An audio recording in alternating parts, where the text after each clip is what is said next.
Hello friends, welcome to my new blog. तो NEET 2024 तो ख़त्म हो गया।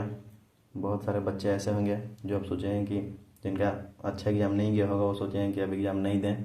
और बहुत सारे नए स्टूडेंट होंगे जो नीट 2025 का तैयारी करेंगे। तो बहुत सारे बच्चे ऐसे होंगे जो सोच रहे होंगे कि कब से नीट 2025 का तैयारी करें।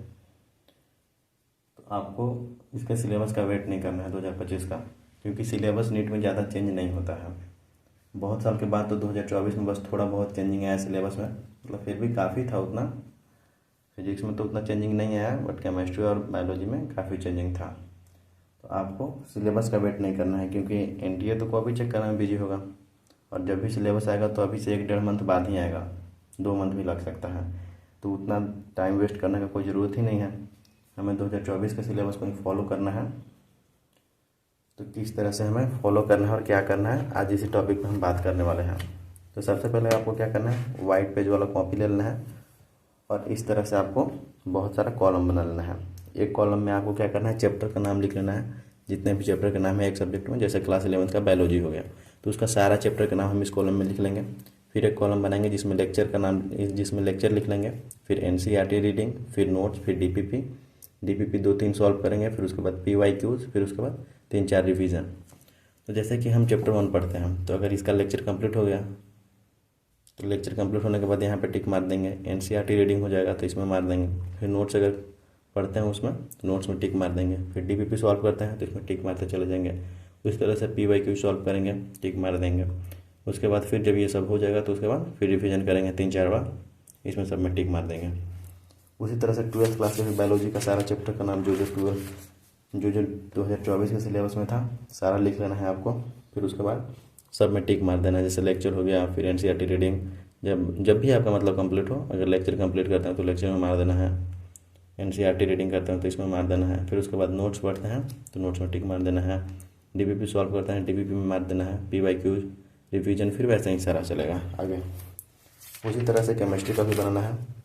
इसमें क्या करना है, फिजिकल, इनऑर्गेनिक और ऑर्गेनिक केमिस्ट्री को अलग अलग बांट देना है, क्योंकि फिर बाद में हमें दिक्कत होता है। अगर पढ़ते हैं तो पता नहीं चलता है कौन सा फिजिकल का पार्ट है, कौन सा इनऑर्गेनिक का पार्ट है, कौन सा ऑर्गेनिक का पार्ट है। जो मतलब पहले एग्जाम दे चुके हैं उनको तो आइडिया हो जाता है कि हाँ, उन्हें याद हो जाता है कि हाँ कौन चैप्टर कौन पार्ट में है। बट जो नए होते हैं उनको नहीं पता चल पाता है कि हाँ फिजिकल का कौन सा पार्ट है, इनऑर्गेनिक का कौन सा है और ऑर्गेनिक का कौन सा है। तो आपको स्टार्टिंग में ही सारा चैप्टर का नाम अलग अलग कर लेना है। और उसके बाद अगर लेक्चर कंप्लीट हो रहा है तो उसमें भी मार देना है टिक। नोट्स पढ़ेंगे, टिक मार देंगे। उसके बाद फिर डीपीपी, इसमें भी टिक मार देंगे। पीवाईक्यू जब सॉल्व करेंगे इसमें भी टिक मार देंगे। और फिर जब रिवीजन करेंगे तो इसमें भी टिक मार देंगे। उसी तरह से क्लास 12 का भी केमिस्ट्री का बना लेंगे और इसमें भी वैसे ही जैसे जैसे कंप्लीट होता चला जाएगा सारा में टिक मार देंगे जब वही कंप्लीट हो। और फिर उसके बाद आता है फिजिक्स। तो फिजिक्स में तो उतना कुछ चेंजिंग है नहीं, ना के बराबर, थोड़ा बहुत टॉपिक वाइज चेंजिंग हुआ था और फिर ना के बराबर है 1-2 टॉपिक ऐड हुआ था। और फिर इसमें क्या करना है, इसमें भी वैसे ही सेम टू सेम बना लेना है।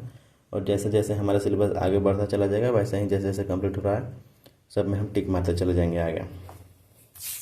12th क्लास का भी फिजिक्स का वैसे ही हमें बना लेना है, जैसे जैसे कंप्लीट होगा हमें वैसे वैसे टिक मारते चले जाना है। इससे क्या होगा कि हमारा कोई भी चैप्टर ज़्यादा आगे नहीं जा पाएगा और कोई भी चैप्टर ज़्यादा पीछे नहीं रह जाएगा।